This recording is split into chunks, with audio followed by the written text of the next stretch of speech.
지금 현재 중국 공산당이 한바탕 큰일 나게 생겼으며 트럼프 대통령 마두로 체포의 세 가지 의미, 이재명 민주당 마두로 소름 끼치도록 닮아. 정승산TV 좋아요, 구독, 알림은 큰 힘이 되겠습니다. 베네수엘라의 독재자 마두로 정권이 미군의 전격적인 군사 작전으로 붕괴됐습니다. 이것은 정권 교체 그 이상을 지닙니다. 지난 2020년 미국 대선을 뒤흔들었던 부정선거의 사슬을 끊어내고 미국의 턱 밑까지 치고 들어온 중국 공산당의 붉은 깃발을 불태워 버린 21세기 최대의 지정학적 거사입니다. 많은 사람들이 마두로를 그저 석유로 나라를 말아먹는 무능한 독재자로만 기억합니다. 하지만 트럼프 대통령의 생각은 달랐습니다. 트럼프 대통령에게 베네수엘라는 미국 민주주의를 유린한 범죄의 발원지이자 중국 공산당 패권주의의 전진 기지였습니다. 스마트매틱과 도미니언의 본거지 베네수엘라. 이번 군사 작전은 철저하게 계산된 복수이자 미래를 위한 대청소였습니다. 트럼프 대통령은 결코 2020년을 잊지 않았습니다. 당시 미국 전역을 휩쓸었던 전자개표 조작 의혹의 중심에는 스마트매틱과 도미니언이라는 시스템이 있었습니다. 그리고 그 시스템의 태생적 고향이 바로 베네수엘라. 차베스는 생전에 절대로 선거에서 지지 않는 시스템을 원했습니다. 그 욕망이 만들어낸 괴물이 바로 스마트매틱. 이 시스템은 유권자의 표심을 디지털 데이터로 변환하는 과정에서 얼마든지 보이지 않는 손이 개입할 수 있도록 설계되었다는 의혹을 받아왔습니다.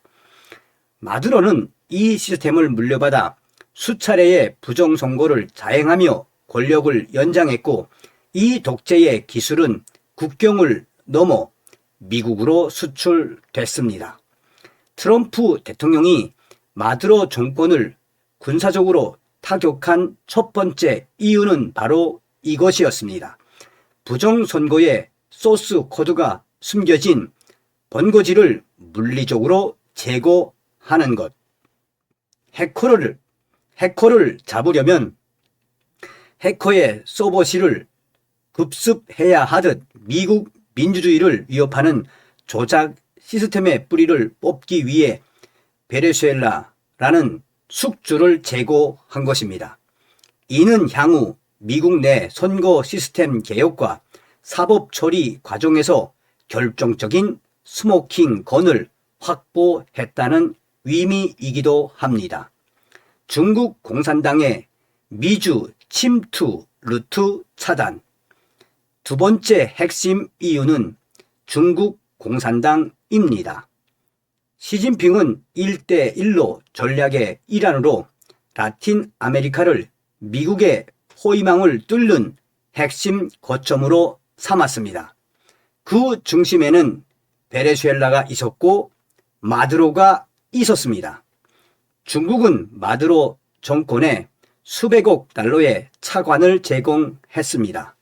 그 대가로 베네수엘라의 석유 개발권을 헐값에 넘겨받았고 항만과 통신 인프라를 장악했습니다. 베네수엘라는 사실상 중국의 경제 식민지이자 미국 본토를 겨냥한 중국의 군사 첩보 기지 역할을 해왔습니다. 마두로 정권이 국제사회의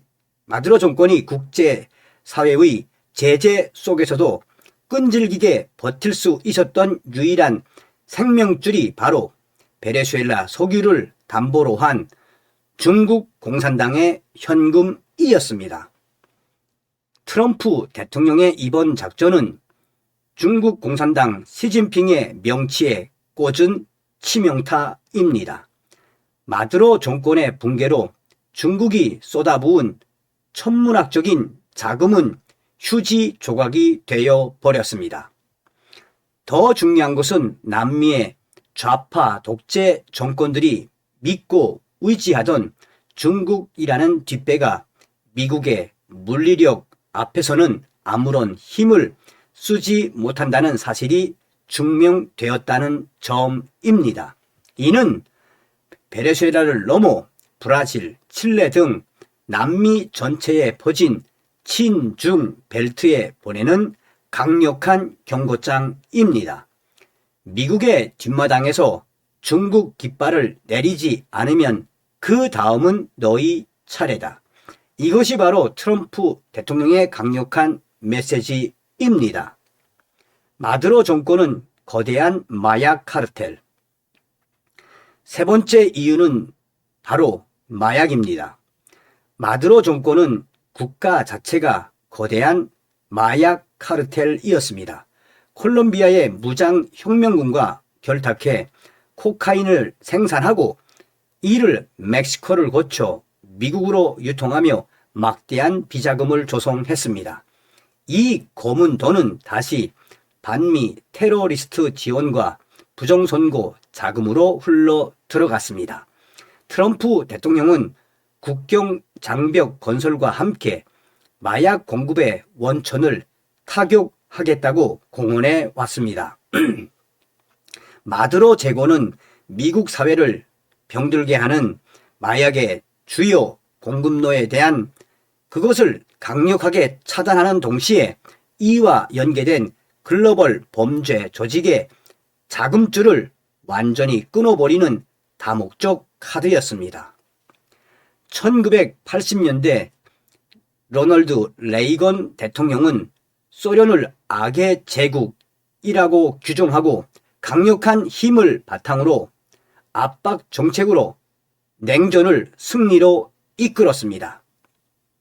2026년 오늘 트럼프 대통령은 중국 공산당과 그 하수인들을 21세기 악의 축으로 규정하고 본격적인 행동에 나섰습니다.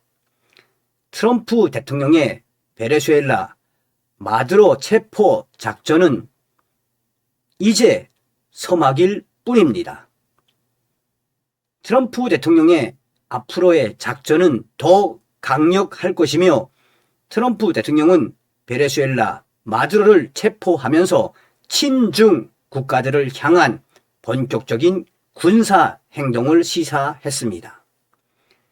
이러한 역사의 변곡점에서 우리는 무엇을 봐야 합니까?